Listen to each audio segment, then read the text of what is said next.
We celebrate today the 14th Sunday in ordinary time.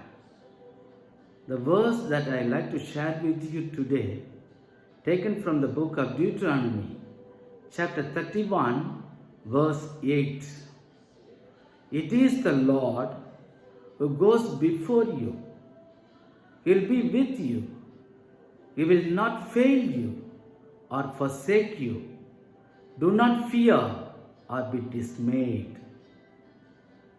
In the readings today, people rejected God, but God never abandoned them.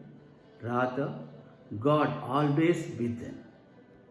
The first reading we read, the people of Israelites rejected God. However, they made the covenant with God, received the commandments of God, but now they rejected God. Yet God punished them. They became the slaves of Babylon, and God had sent them the prophets. Prophet Jeremiah was sent, prophet Ezekiel was sent, and prophet Daniel was sent. The first reading, how Ezekiel was chosen to work as a prophet among the Israelites, we read. The people of Israelites were called rebels, transgressors, impudent, stubborn. Yet God loved them and God wants them, and never He wants to forsake them. Therefore, He had sent them the prophet Ezekiel. The second reading today, we read from St. Paul. He felt a thorn in his flesh. He feels, what is this thorn? Maybe physical wound or mental agony or spiritual some sins that he has committed. But many scholars agree that he was rejected by the people of Corinth because some of the people said he is not called by Jesus as the apostle, and he didn't listen to Jesus, his preachings. Therefore, what he preaches is not from Jesus. Therefore, he got wild. This made him to suffer more. That's why he calls thorn in my flesh. And he prayed to God 3 times. These people have rejected me, whether you also have rejected me. Then he got the vision, the revelation. God said, my grace is sufficient for you, for my power is made perfect in weakness. That means when we are happy, God speaks to us silently. When we suffer, God speaks to us loudly. That's why he understood that my power is made perfect in weakness.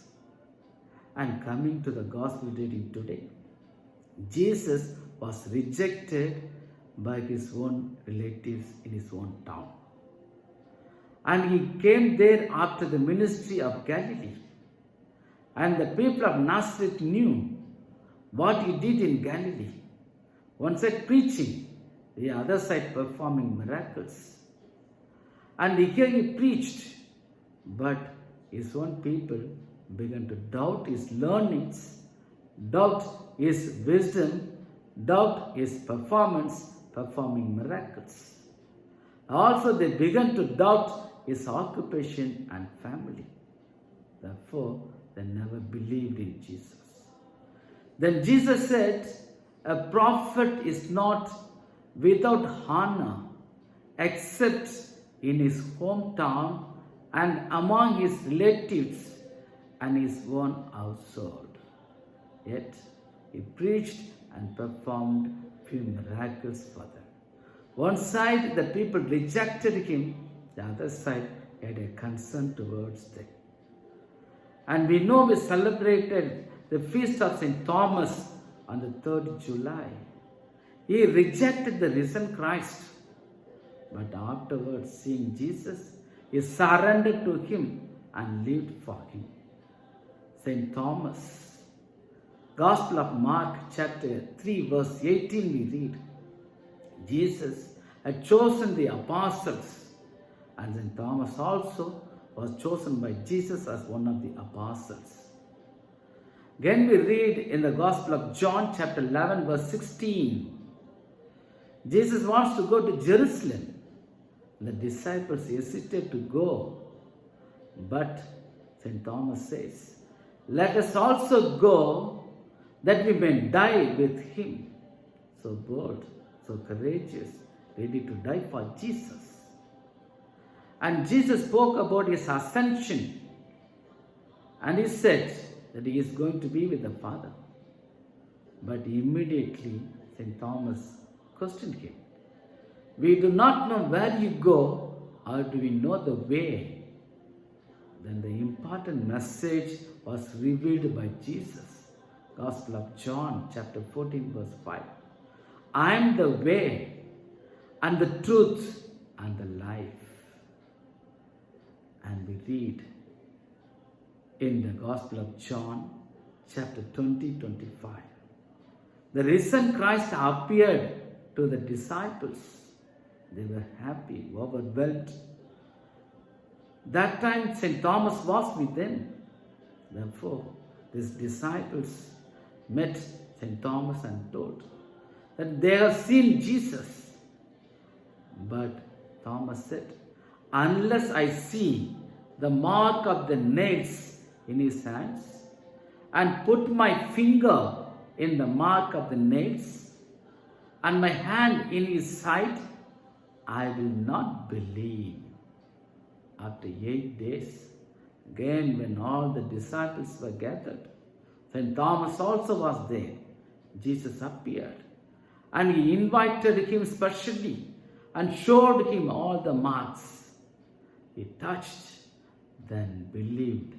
Gospel of John chapter 20 verse 28. He uttered the confession, my Lord and my God. He surrendered himself to Jesus. Acts of the Apostles chapter 1 verse 13. All the disciples were gathered along with Mother Mary in the upper room. Among them, St. Thomas also was with them. And they all prayed and received the Holy Spirit. After receiving the Holy Spirit, St. Thomas was so bold and courageous. And he came to India. The South India was ruled by triple kings, Chera, Chola and Pandya. He came to Chera dynasty, presently called Kerala, and he preached about the good news. Then he came to Chola dynasty, where we live. He came to Chennai. It was called Thondai Mandalam Puliyurkottam. And he stayed in the little mount, like cave, prayed, offered mass. Then where people lived in Triplicane and Mylapore area, he went there and preached about Jesus. They established 13 churches in Chennai in those days. And it is said he also constructed a beautiful stone temple in Santhom. Seeing his growth, others got angry with him and they planned to kill him.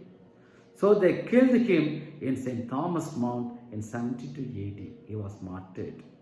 Then his disciples and the Christians took the remains of St. Thomas and buried in his own church built in Santhom.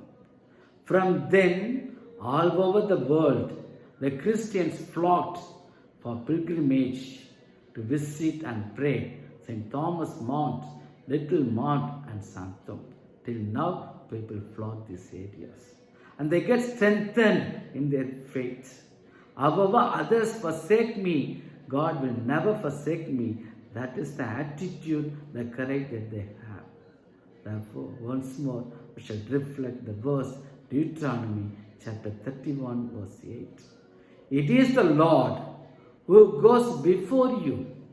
He will be with you. He will not fail you or forsake you.